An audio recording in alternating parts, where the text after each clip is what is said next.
right, pipe smokers, cigar aficionados.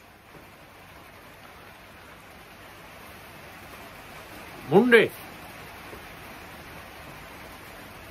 And I am smoking my beautiful pipe that the pipe smoking knife maker made me, Dwight. Honorary cousin. It even clenches. Look at balance on that. You don't get many church wardens that clench like that. And in it, we are smoking Night Owl, Virginia, Perique, Kentucky, Burley. Damn fine smoke. I had to get some because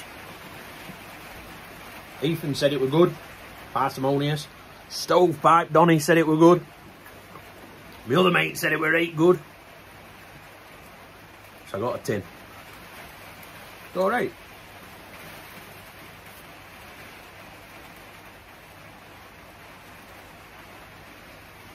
The Perique in it's brilliant.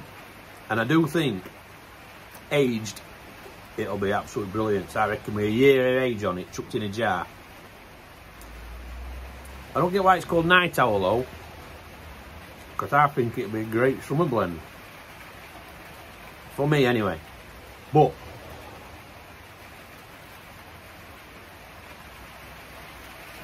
it's a damn fine smoke. I like it. Or my like it, don't like it scale. Anyway, we're doing a VR. The Skylar North GA Piper. And it's the last day, I think. It's took me yonks to try and work out what I'm going to do.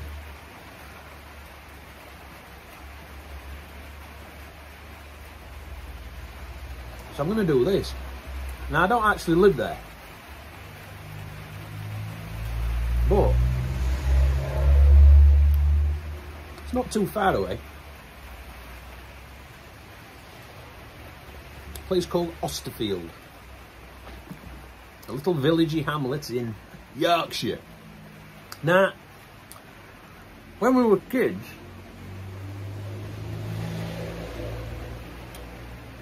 at little school, we used to go to this place called Austerfield Study Centre. So you used to get on the bus at school, which were exciting when you're little, innit? And you'd travel all these miles, which actually it wasn't all a load of miles. Probably about 7 from where we lived when we were growing up.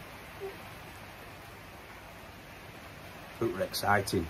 You just go to Austerfield Study Centre, and they had a boa constrictor called Boris, and they'd get Boris out, and you could all have a handle and a feel of this great big boa constrictor. Boa constrictor?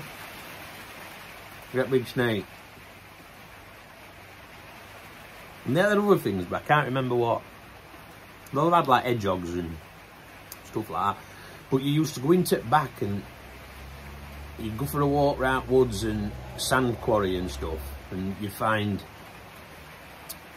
animal prints, and we did plaster casts, that kind of thing. So at that age, Austerfield didn't have any significance apart from Austerfield Study Centre. But then as you get older, you start to realise, don't you? Quite an important place. Historically.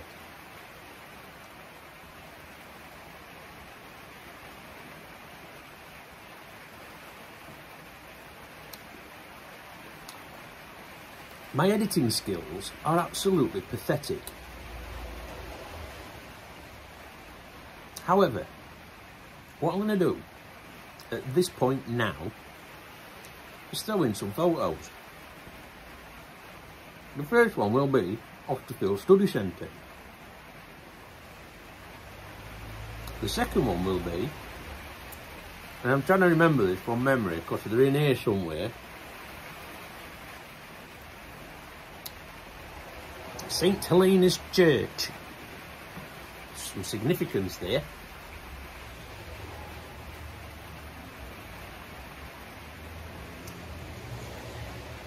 And I can't remember what the ones are.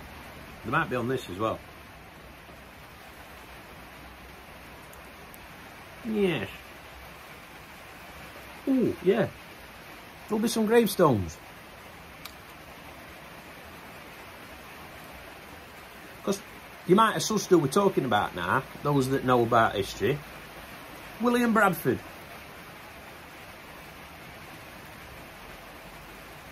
Plymouth.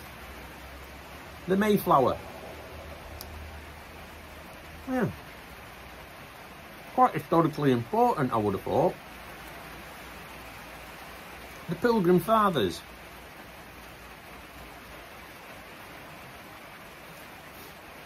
Which backs up my argument, isn't it? It's a colony, isn't it? It's a colony.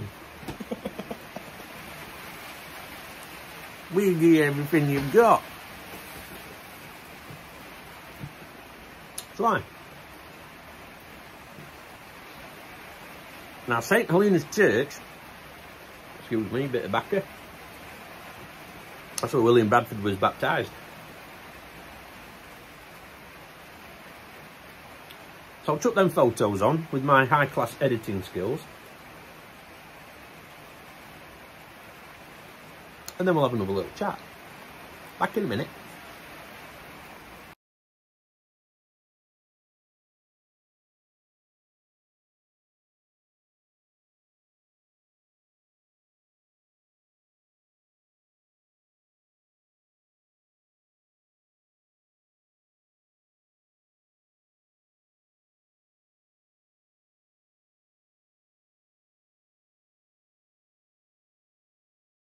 See them photos? So,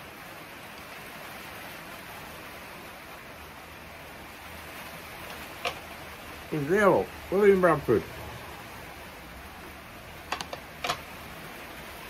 1590 to 1657.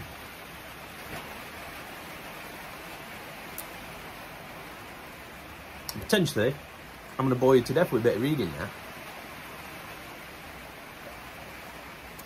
William Bradford was one of the most important Mayflower pilgrims, as they are known today. He was baptised on the 19th of March, 1589, at Austerfield, Yorkshire. His father, William, died when he was 1 year old. So he lived with his grandfather, William. Until his grandfather, if I do it in a Yorkshire accent, full on, instead of reading it posh. His grandfather died when he was 6. His mum, Alice, then died when she was 7. When he was 7. Him and his older sister, Alice, were raised by their uncle Robert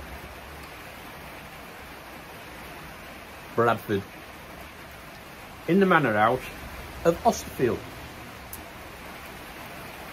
William, he was a sickly boy. By the age of 12, had taken to reading the Bible. And as he began to come of age, he became acquainted,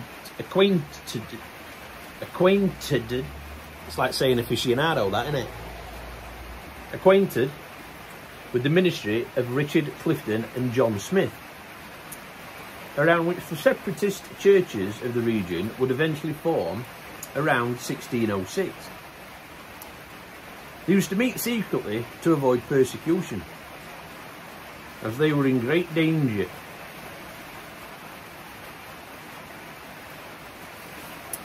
His family were not supportive of his moves, and by 1607 the Church of England under King James I of England was applying pressure to extinguish these religious sects. Bradford, at the age of 18, joined with the group of separatists that fled from England in fear of persecution, arriving in Amsterdam in 1608. A year later he migrated with the rest of the church to the town of Leiden in Holland, where they remained for 11 years. Bradford returned to Amsterdam temporarily in 1613 to marry his 16-year-old bride, Dorothy May. In 16? In Leiden. Bradford took up the trade of a silk weaver to make ends meet and was able to recover some of the estate in England that he had been left by his father to support him then and his new wife in Leiden. They had a son, John, born about 1615 to 1617 in Leiden. Can't write it down, can they, when he were born? Or he might have been a big 2-year-old or a little baby, or all the way around. Returning to England to prepare for the journey to America. In 1620, some of the group decided to set off for America on the Mayflower. Bradford, now 30 years old, sold off his house in Leiden, and he and his wife, Dorothy, joined the group. However, they left young son John behind, sailing on the Speedwell to Southampton.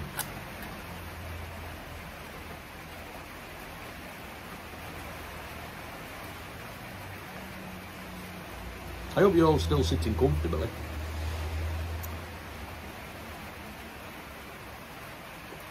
They had to transfer to the seaworthy Mayflower and set sail in 1620. The journey resulted in many casualties and sickness, and conditions were terrible upon the Mayflower. While the Mayflower was anchored off Provincetown Harbour at the tip of Cape Cod, and while many of the pilgrim men were out exploring and looking for a place to settle, Dorothy Bradford accidentally fell overboard and drowned. By heck. John Carver was designated Governor of Plymouth and remained Governor until his death a year later, in April 1621. And Bradford was then elected Governor and was re-elected every year thereafter. In 1623, he married to the widowed Alice Carpenter and had a marriage feast very reminiscent of the first Thanksgiving, with Massasoit and many Indians joining and bringing turkeys and deer. William Bradford was the head of the government of Plymouth, oversaw the courts, the colony's finances, corresponded with investors and neighbours, formulated policy with regards to foreigners, Indians and law, and so had a very active role in the running of the entire colony. Being a key signatory of the compact with his second wife, Alice, he had 3 more kids, William, Mercy and Joseph, all of whom survived to adulthood and married. He wrote a book, Plymouth Plantation, which records the establishment and life in the colony. It is a very important source and one of the only accounts of the colony written by a passenger upon the Mayflower. William Bradford died on the 9th of May 1657, aged 67, in the Plymouth colony. And there's a picture, what I put on earlier, of where they are, where they're buried, the family's buried. So that was quite a very good historical part of Yorkshire that developed the Americas. So it needed a good Yorkshireman to sort it out. So, Skylar, that is my VR to you, sir. I hope it was alright. Thank you for doing a go.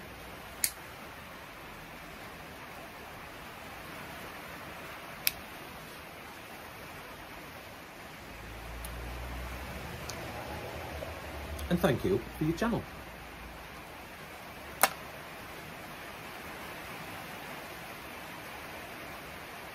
Wonderful pipe, wonderful chat. See you all later. Look after them families. Ta-ra.